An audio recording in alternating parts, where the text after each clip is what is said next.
Hello there, welcome to Vietsound channel. Today we're going to talk about the S sound. So are you ready? Let's get started. The S sound always occurs at the beginning of the word, and it can be spelled by the letter S, like in the word sáng, or by the letter X, like in the word xanh. Now let's see how to pronounce this sound. First, the tip of your tongue is placed between the upper and the lower teeth and touches them. Release a stream of air between the ridge and the tip of your tongue with audible friction. Open your mouth slightly. Stretch your lips a little bit. The last thing you have to remember about the S sound that it is a voiceless sound, so you don't have to vibrate your vocal cords. Like S, S, S, sáng, xanh. Now let's try to say some word with the S sound. I'm going to say the word first, then you'll have a few seconds to copy exactly how I pronounce the word. First, the S sound is spelled by the letter X. Xa,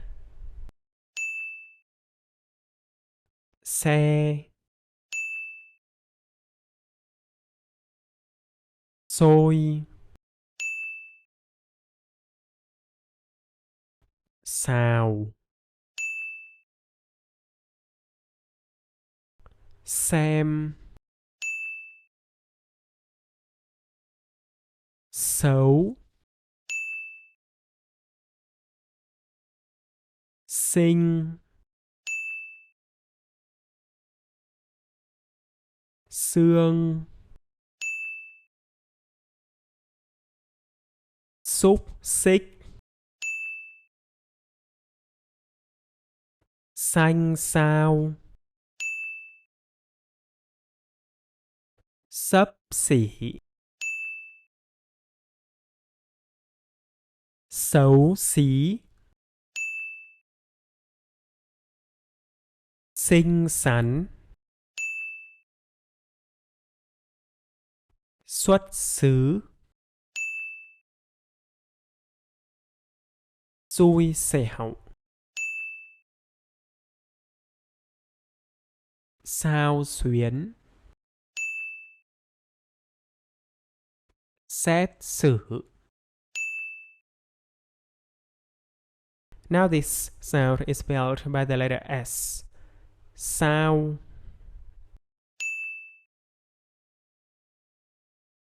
soi, sẽ, sai, săn, sườn, sạch, sống, sung, súng, xương, sướng, sạch sẽ, sung sướng, so sánh, sặc sỡ, sẵn sàng. Now let's try to say a sentence with many of these sound. We're going to do it in 3 steps. On the first step, I'm going to say the sentence very, very slowly. Then I'm going to do it a little bit faster. And on the last step, I want to say the sentence with normal speed. Một ông sao sáng. Hai ông sáng sao.